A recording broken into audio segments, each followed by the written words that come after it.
A giant aircraft stands on the tarmac at Marseille in France. It's been taken over by hijackers who are preparing the worst terrorist atrocity the world has so far seen. The men are heavily armed and carrying powerful explosives. The French Prime Minister faces a terrible dilemma. Storm the plane, lose 173 passengers and crew. But let it take off, and there'll be an even bigger price to pay. This will become a blueprint for defeating a terrorist hijacking. With eyewitness testimony and video recordings, this is the inside story of the hijacking the world forgot.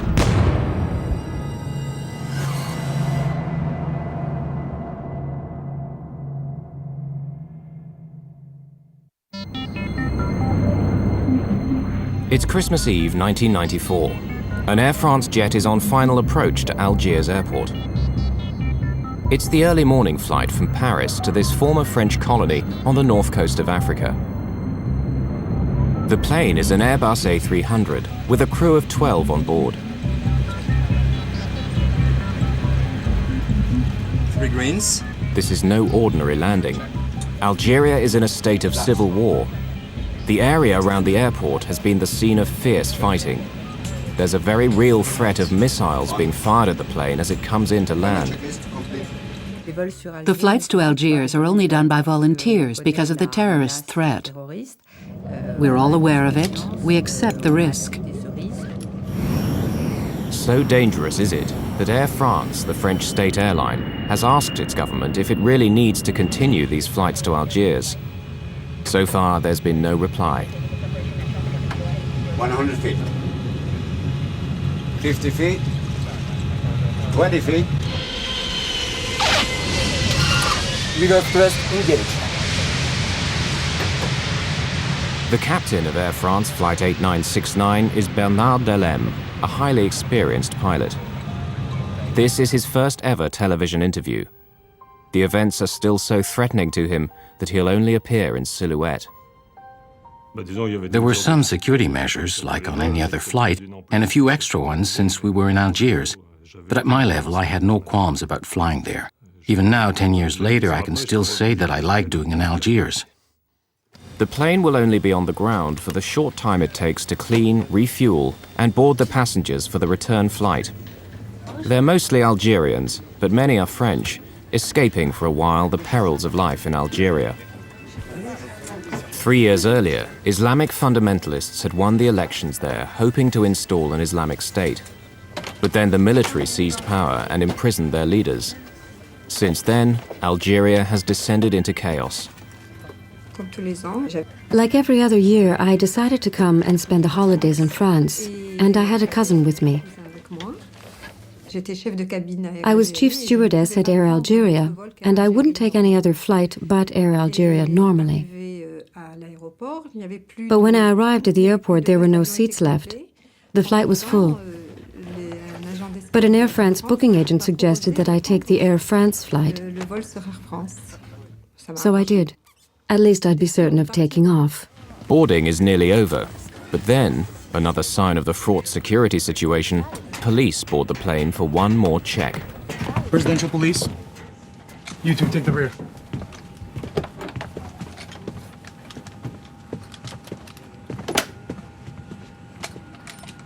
Police, nobody move, please. Presidential police, we're carrying out an identity check. All right. No, you stay here, we'll handle it. It'd be best if I made an announcement. Okay, go ahead.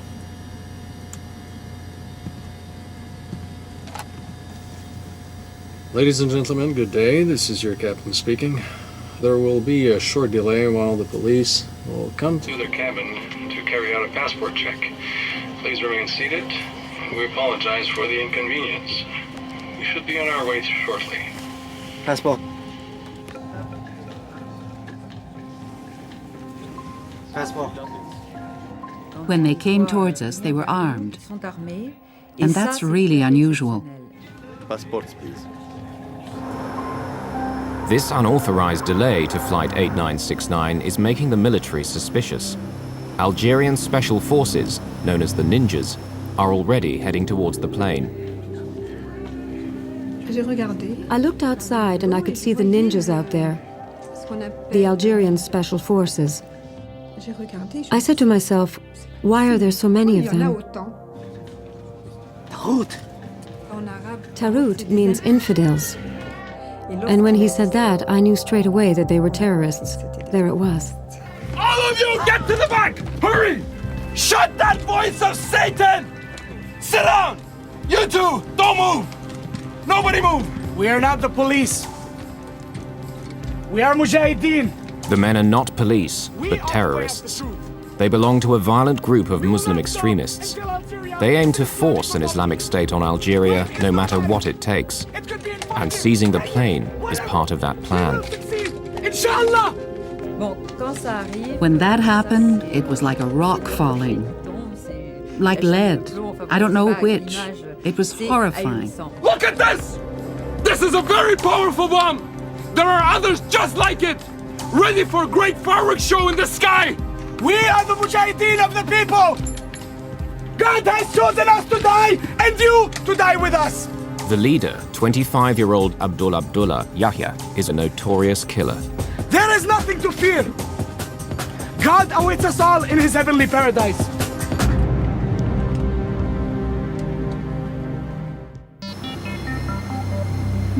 Outside, news spreads quickly, and reporters arrive at the scene.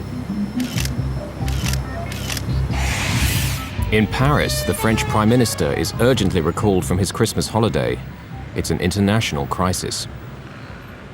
I spent the whole afternoon on the phone trying to find out exactly what was going on. It was pretty confused. The Algerian authorities were determined to get tough, and it was difficult to discuss the problem with them.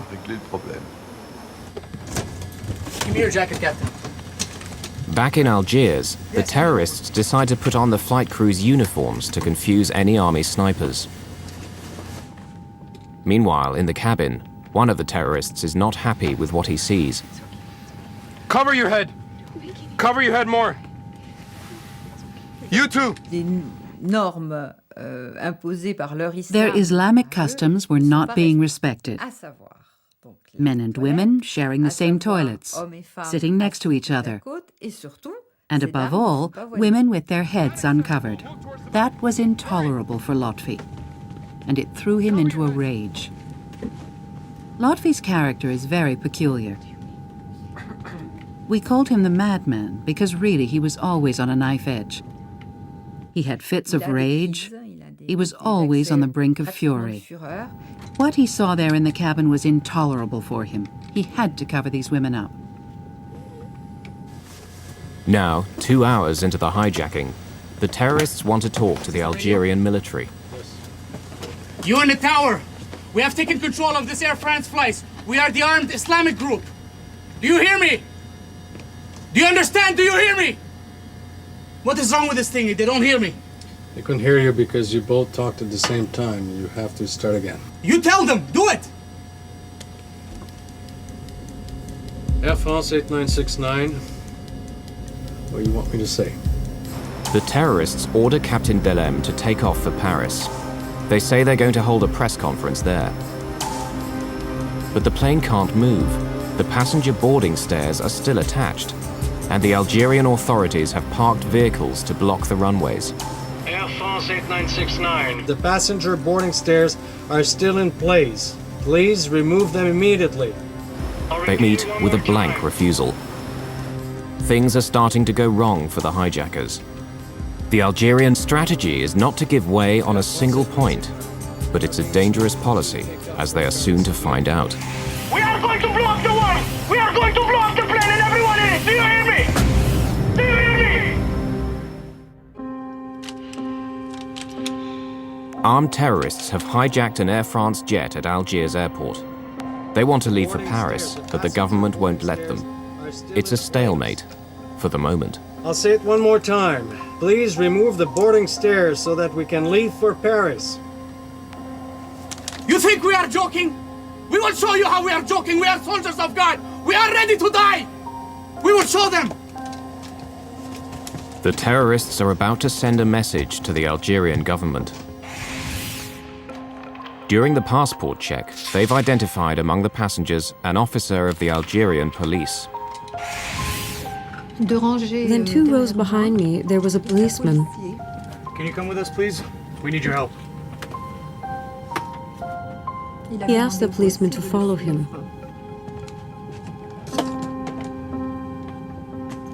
It's crazy, I don't know if he knew, but he was very hesitant. He was walking, but reluctantly, because he didn't know what was going to happen to him. Open the door, please.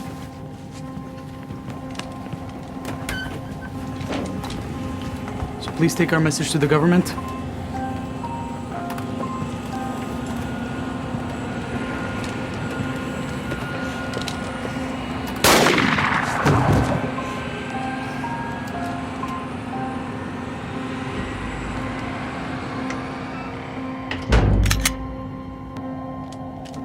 Few passengers are aware of the murder, nor are the pilots.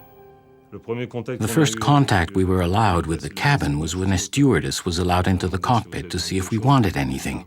I said, we'd like a glass of water, because it was hard to swallow, as you can imagine. Our throats were very dry. Just then, she whispered to me, they've already killed a passenger. I was dumbfounded because we had no idea. We'd heard nothing.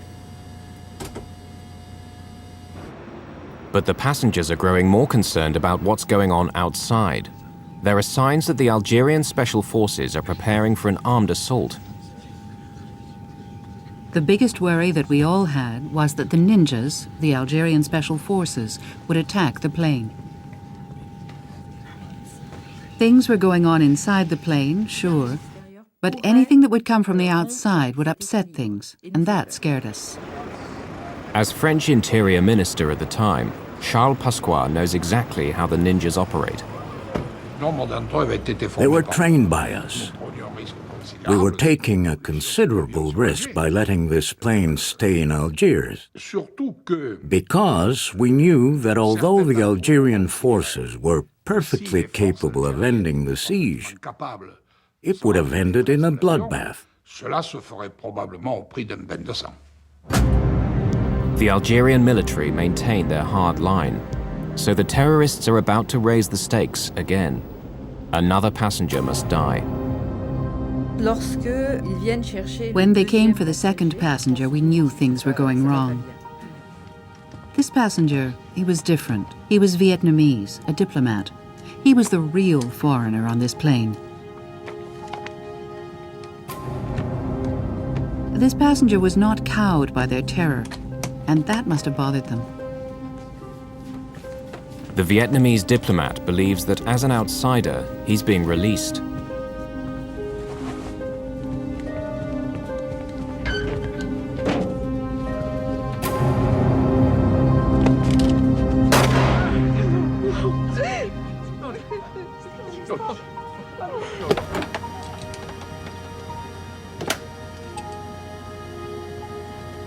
The stewardess went back to the cabin and came back with a bottle of water and some glasses. She served us and whispered, it's not 1 now, it's 2.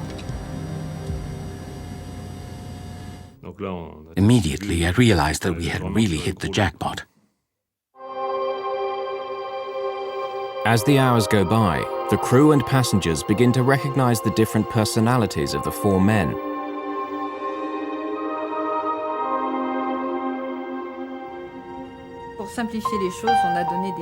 To make things simpler, we gave them names.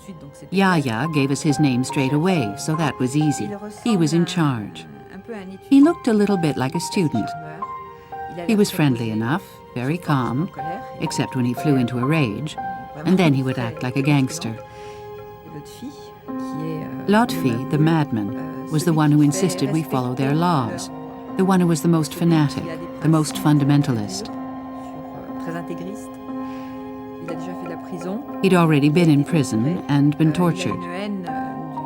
He had a hatred of the government, and he had a very short fuse. He was the dangerous one, the real psychopath. The third one didn't have a name. We called him Bill. He was a little bit simple. You wondered what he was doing there. And you could see him wondering the same thing. It was an error in casting. He was more of a goat herd than a terrorist. Then, finally, there was the killer. It was he who did the shooting, and who cleaned his gun afterwards without any remorse or feeling. I wonder if he knew what he was doing. The killer in the group is becoming increasingly bizarre. The tallest one, the killer, when we passed each other on the plane, he would take me by the neck and kiss me on the forehead. And later on, the meaning of this was more or less confirmed to me. People told me that this could be seen as the kiss of death. Finally, Morin plucks up enough courage to voice his fears. Can I say something? I want to ask you a favor.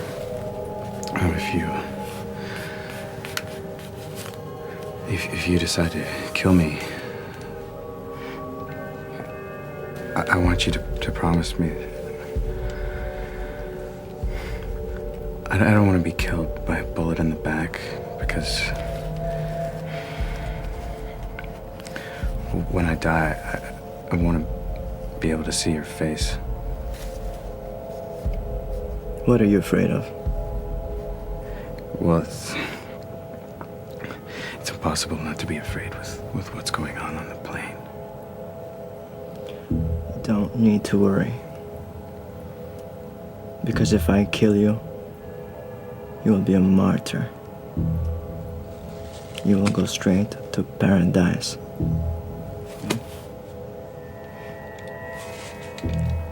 I can tell you that it didn't make me feel any better. In Algiers, it's stalemate. Neither side is giving way. In Paris, the French leaders are frustrated. They believe their own special forces could bring the hijacking to a safe end. But the Algerians refuse to let foreign troops in to sort out an Algerian problem. I asked the Algerian authorities extremely forcefully and urgently to let the plane take off, because I considered that it was a French plane belonging to Air France, which, although it had on board a majority of Algerians, had dozens of French there too. So it was for us to solve the problem.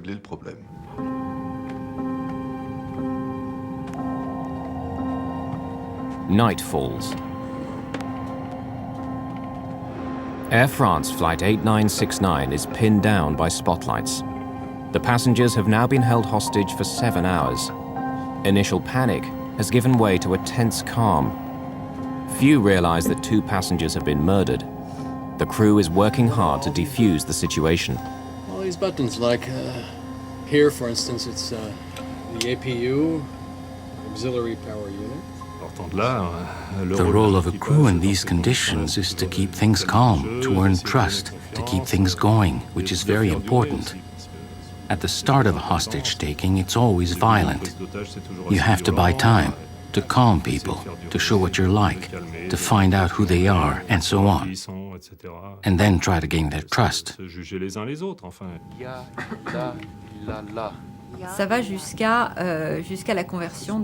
There was the conversion to Islam of 2 stewardesses, of whom I was one. It was a request from the terrorists. I don't have any disrespect for believers, but if it could help calm the terrorists down, then I didn't have any problem faking a conversion. We are going to blow up the world! We are going to blow up the plane and everyone in it! Do you hear me? Do you hear me? Through the night, the threats and ultimatums continue. But the Algerian government will not give in. It's a battle of wills. At one point, it was quite calm. I made a tour of the cabin about 2 in the morning. There were 2 of them lying on the floor, between door 1 left and door 1 right. I thought, look, 2 of them are asleep, one's at the rear, there's only one in the cockpit. If an assault took place now, maybe it wouldn't be so bad. But that's as far as it went.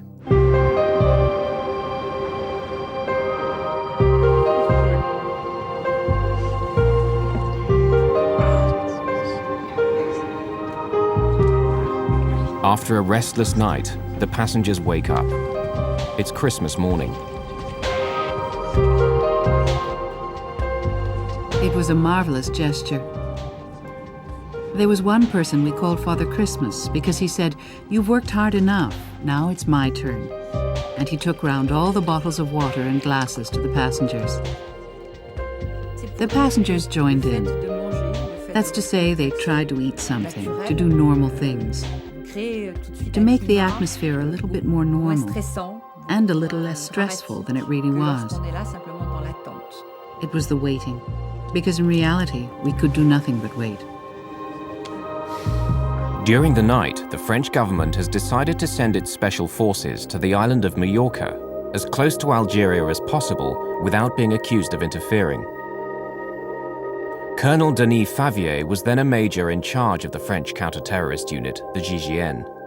Since the hijacking, it's feared that terrorists have put a price on his head, and he doesn't want his face to be seen. The decision was taken to send GIGN to Majorca. An Air France aircraft was put at our disposal, identical in every respect to the hijacked aircraft, as well as an experienced crew who knew the technical side, all the details of the plane. En route to Majorca, Major Favier's men have familiarized themselves with every detail of the A300 Airbus, in the expectation that they will get the chance to attack the plane. Back in Algiers, the terrorists released some passengers, mainly women with young children or people with serious medical conditions. But there are still over 170 people on board, a handful for the 4 young terrorists. And the passengers are not who they thought they would be. I don't know how the terrorists organized their business. They certainly put a lot of thought into it. They obviously wanted to seize a symbol of France, and Air France is a national symbol. But perhaps they didn't realize that in an Air France plane at Algiers, most of the passengers would be Algerians. 138 of the passengers are Algerian citizens. The terrorists offer to release them, leaving only the French nationals on board. A gruesome indication, perhaps, of their final plan. However, the Algerian passengers refuse to leave. It's true that in Algiers they were going to free some of the passengers, and they refused to get off. I think that one of them said, "If we leave, then afterwards they're going to kill the crew, so I'm going to stay." I think that this man was sincere. I can't explain it, but it was the truth. The Algerian government has another trick up its sleeve. They've managed to identify the terrorist leader, Yahya, and bring his mother to the microphone to try to weaken her son's resolve. Ma! Ma! I love you, but I love God more! The Algerian government's tactic misfires. It sends Yahya into a boiling rage. They went and got my mother. Can you imagine that? My mother!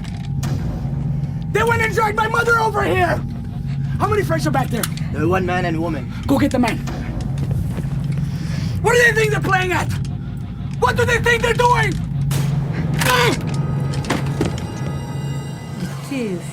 He was furious. He had no intention of changing his mind. Even the love of his mother, even his mother couldn't do anything. Until now, the terrorists haven't targeted any French citizens. But their time has come. 2 staff members of the French embassy are on board, a secretary and a young chef.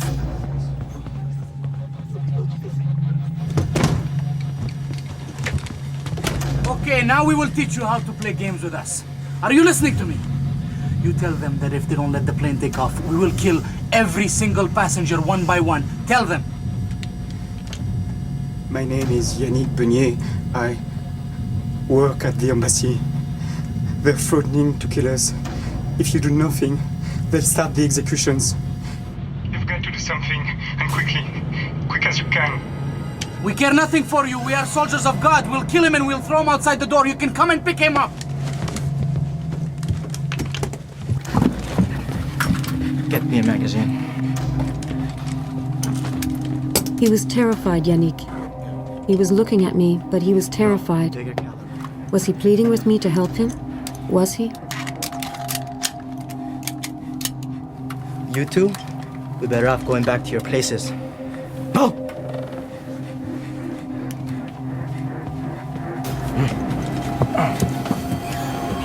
I was saying to myself, no, it's not possible. It can't happen like this. It's not possible.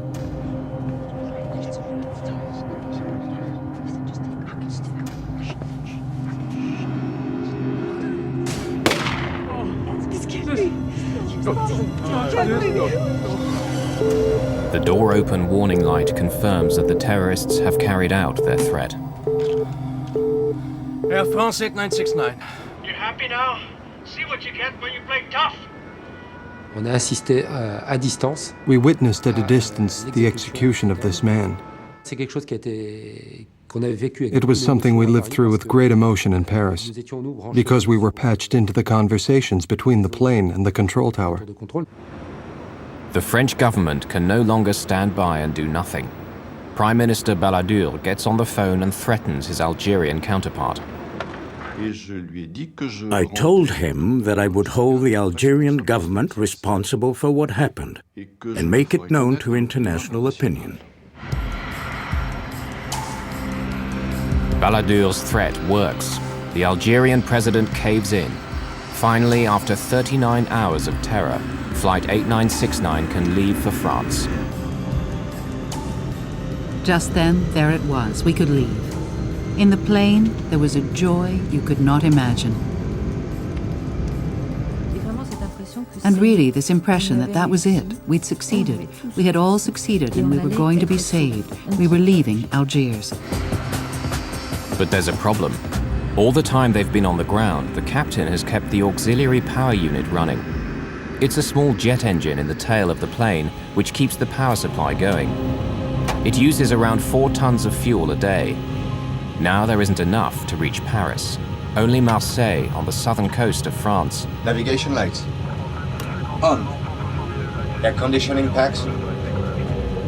Flight 8969 prepares to take off. The crew are relieved to be going home. Both they and the passengers believe that whatever the future holds, it can't be as bad as what they're leaving behind. They don't realize the horror that awaits them.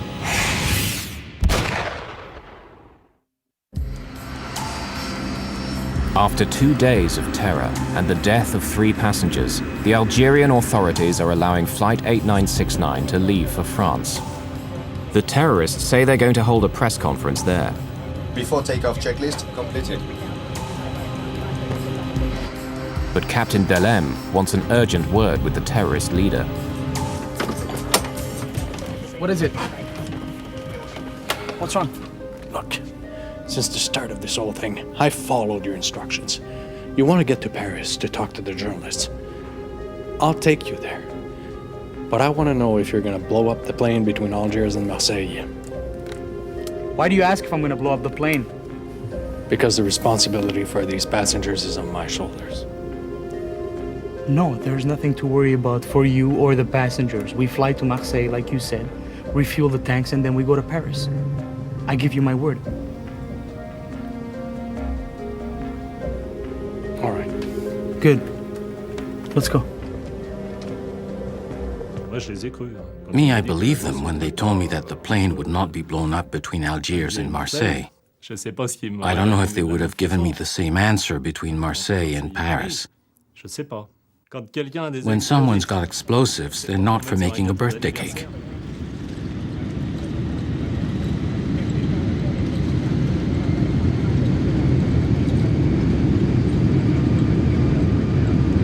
We have 2 terrorists strapped in their seats in the cockpit, and they're so excited. They're like kids, excited, happy. What's more, they'd succeeded. At 3:30 in the morning on the 26th of December, the plane approaches Marseille airport. They're unaware that Major Denis Favier and his French special forces have got there ahead of them from Mallorca and are now planning a showdown. Normally you arrive on ground that's held by the enemy.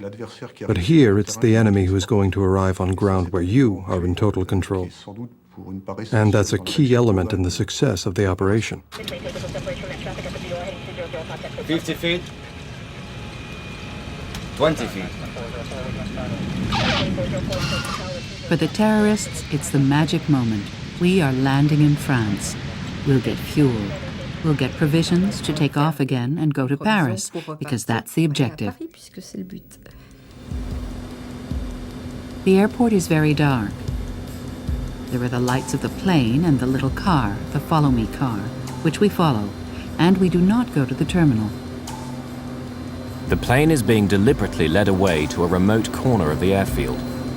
Tension is very high because the French government has received some alarming news. While the plane was flying towards France, we received other information, according to which the terrorists planned to use the plane to carry out an attack on Paris.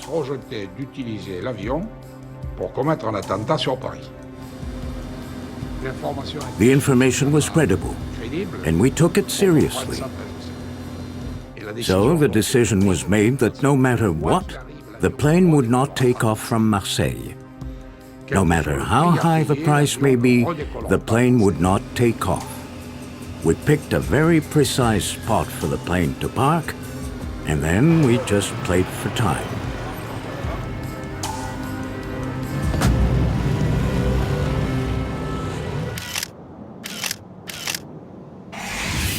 The French tactics will now be dictated by Major Favier.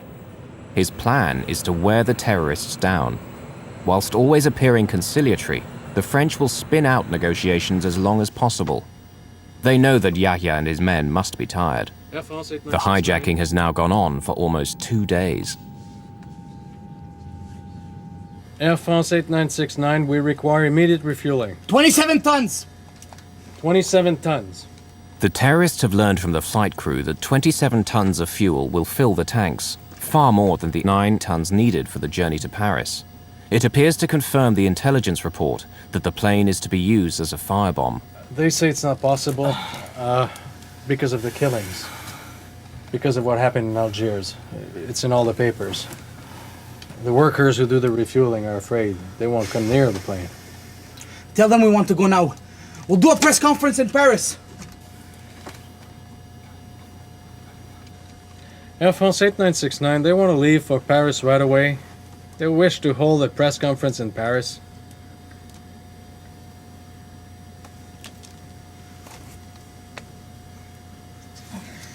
You say, why go to Paris while all the international press has come here to Marseille? They're all here. Why do a press conference in Paris? There's no point. We can do it here on the plane. Major Favier has baited the hook. Will Yahya bite? Tell them we want CNN. Tell them we want CNN. Air France 8969, they want to speak to CNN. The terrorists agree to a press conference aboard the plane, little realizing that it's all part of a clever plan. Tactically, this press conference was important because it enabled us to get some of the passengers moved to the rear of the plane. The negotiators ask that the front of the plane be cleared for the press conference. The real reason is to create a clear area for the French special forces when they storm the plane. Because what the terrorists don't realize is that the plane's doors can be opened from the outside. Are they coming? No, not yet. By now, the plane has been sitting on Marseille's taxiway for 12 hours. The French special forces know how many terrorists there are and where they are. It's believed the French special forces planted microphones on the fuselage of the plane. Now they're waiting for the sun to go down to take advantage of the dark. On the plane, they know nothing of this. They're still waiting for the press to arrive. Tower 8969. Everything's ready here. You can send the press now.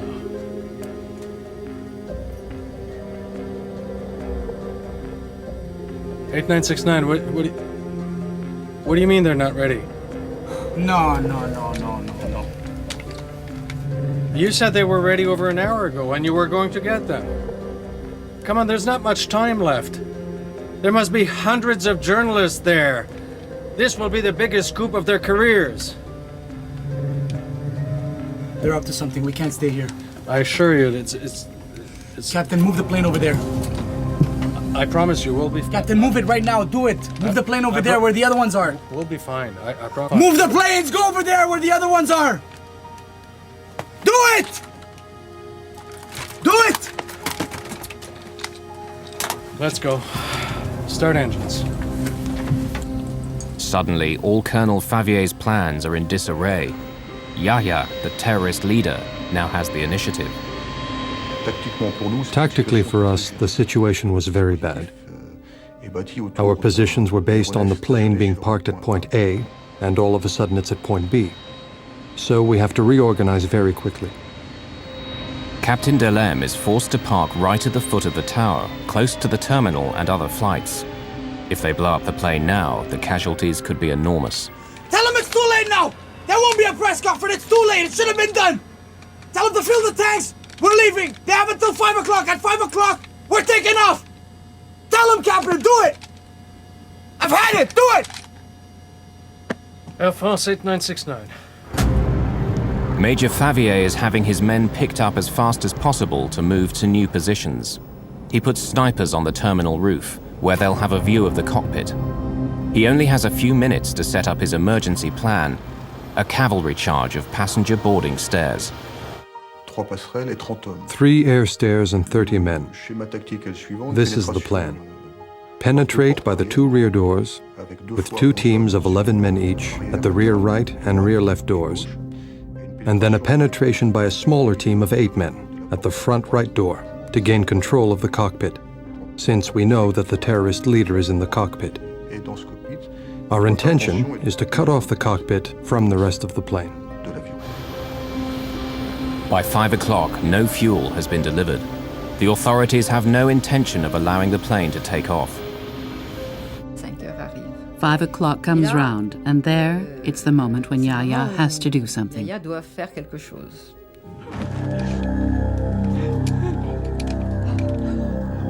Yahya enters the cabin to choose his 4th victim, but he seems reluctant.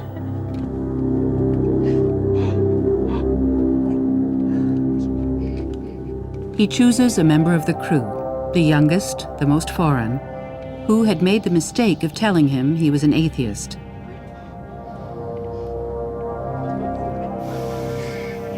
I don't want to do this. But I got no choice.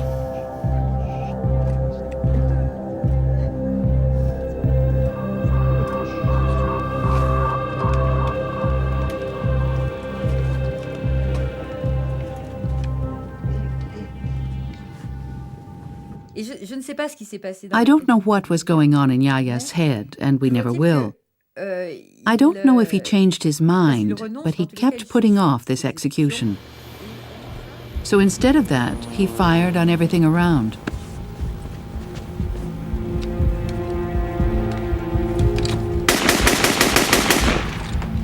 The hijackers know they are in the endgame. But then they discovered there was a public address and they started reciting verses from the Quran. It was very difficult because it was the prayers for the dead. We had to prepare ourselves for death. We were going to die as martyrs. God was waiting for us. There was silence, and all of a sudden it was a state of panic. The terrorists know the French negotiators are in the control tower. They decide to send them a message.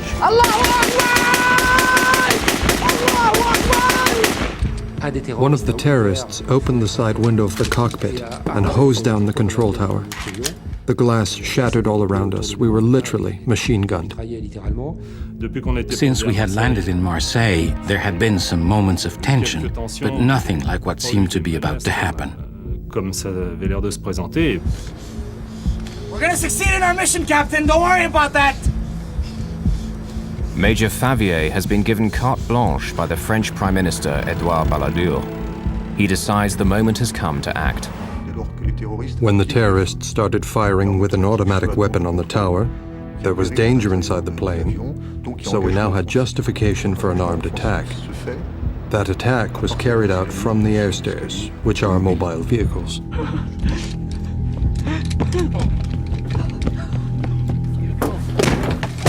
They're coming! The terror coming! At that moment, everybody understood, them and us, that it was the beginning of the assault. The cavalry charge is underway. This is actual footage of the attack. There are 8 of us on the front right air stair. The first air stair gets to the aircraft. There's a small problem with the height, as it was a little bit higher than the door. The door hits the top of the air stair, a slight step back, the door opens, the air stair touches the plane, and the group goes in. Then it's the apocalypse. Get down! Get down! And then the group that has gone in comes under a deluge of fire from the terrorists who shoot at everyone who enters, an extremely murderous fire. There's not a moment's doubt about the nature of this gunfire. They are shooting to kill. At the rear of the plane, the other 2 squads of Favier's men enter. So I hear, hands on your head, don't move, hide, get down as low as you can. I just wished to escape. The situation we were in was extremely violent, so I pulled the overcoat I had over my head so I wouldn't see the tracer bullets whizzing past, nor what was going on around. Hundreds of bullets are whistling through the cabin. Grenades are exploding. There's smoke and confusion everywhere. I was in a rather bad spot, so I tried to make myself as small as possible. You stop breathing, and you imagine that you're hard enough to stop the bullets. The snipers on the terminal roof can see the terrorists in the cockpit, but frustratingly can't get a clear shot. The co-pilot is blocking their view. But that problem is about to be solved.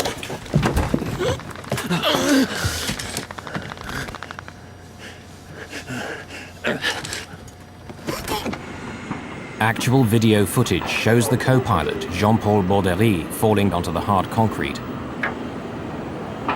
Yet he still manages to stagger away to safety.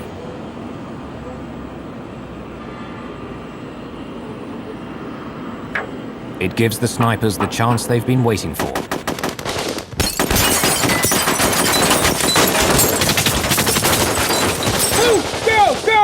At the rear of the cabin, the French Special Forces is evacuating the passengers through a hail of gunfire. But cabin steward Christophe Morin finds himself unable to escape. I tried to take with me a woman, a passenger who had been sitting next to me, but she was too fat, she could not come. So we just held hands. Unbelievably, only a few minutes after the assault began, most of the passengers have been rescued. By now, only 1 terrorist is left alive, but he's going down fighting. There was only the flight engineer and me left in the cockpit. We looked at each other, and there's just this one terrorist. He looks at us, one after the other. His 3 colleagues are here, dead or nearly so. Out of spite, he could have killed both of us. He didn't. What more can I say? I think that after 54 hours, there is mutual recognition and respect, quote-unquote, between the terrorists and the hostages. Yes, bonds were created in this drama. And I think these bonds were activated, and that they perhaps contributed to saving the lives of some members of the crew. The French news footage captures amazing scenes of the battle. A GIGN man is blasted out of the plane by gunshots.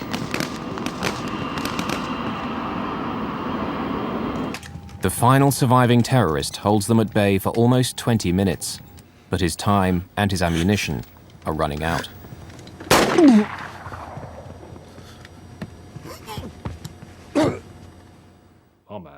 The flight engineer and I looked at each other. We knew exactly the situation we were in. As long as there were gunshots, we knew we could die. But once it stopped, or when we thought it had stopped, then we said, all right, it's over.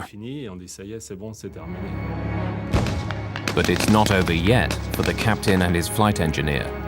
The GIGN are not sure who were the terrorists and how many are still alive. Everyone is suspect.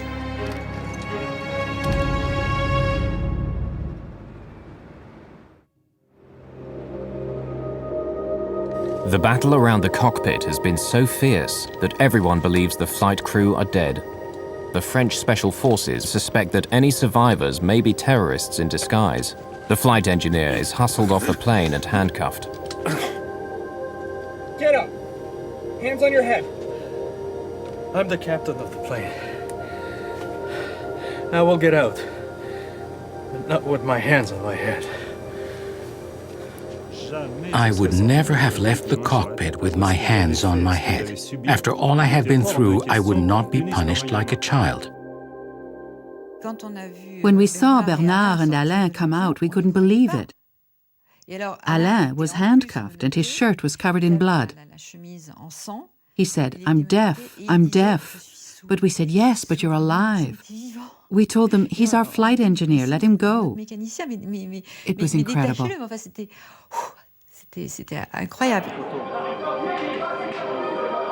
For 20 minutes, the gun battle has raged on board the crowded aircraft. Hundreds of shots have been fired, numerous grenades exploded. Yet all 173 passengers and crew have survived. Captain Delem himself escaped with bullet wounds to his right elbow and thigh. The crew had a specific responsibility, the duty to save the hostages and to safeguard the plane. The crew in general and the captain in particular, they all rose to the occasion. 9 of the 30 GIGN men have been wounded, 1 seriously. When I assessed the gravity of the GIGN men's injuries, and when we learned that none were fatal, then yes, I could consider that the operation overall had been a success. Out of the 161 passengers who survived the hijacking, only a few have suffered slight injuries. A huge relief to the French Prime Minister. I cannot say that I was calm that day, but I considered that there was no other decision to be made than the one I took. So the only thing that was left for me was to hope that things would unfold well. And as a matter of fact, they unfolded exceptionally well. I would not have dreamed that they would go that well. All the French Special Forces and the crew members received high national honors for their courage. For a long time, I kept seeing the faces of the 3 dead passengers that I couldn't save. Then, when the time of the medals came, I realized that I had helped save 170 people.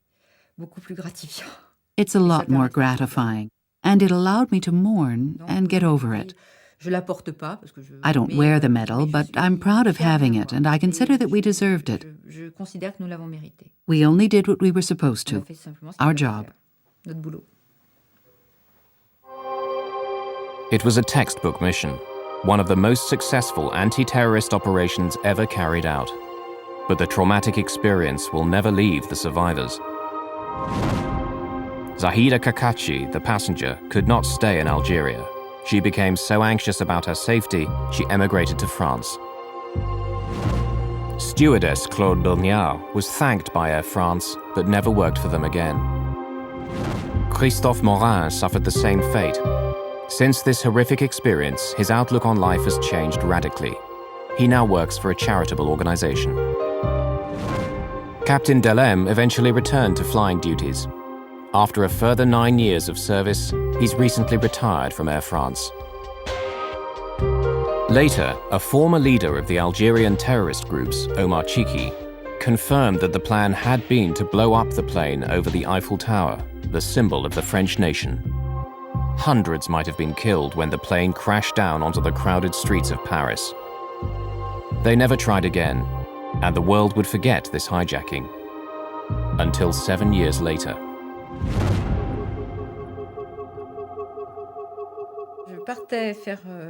I went to do some shopping and I bumped into a friend who said, a plane has crashed into the World Trade Center. I went home and stayed sitting in front of the television for 24 hours. I couldn't move or eat or do anything. All those images came back to me, and I asked myself, is that what was supposed to happen to us?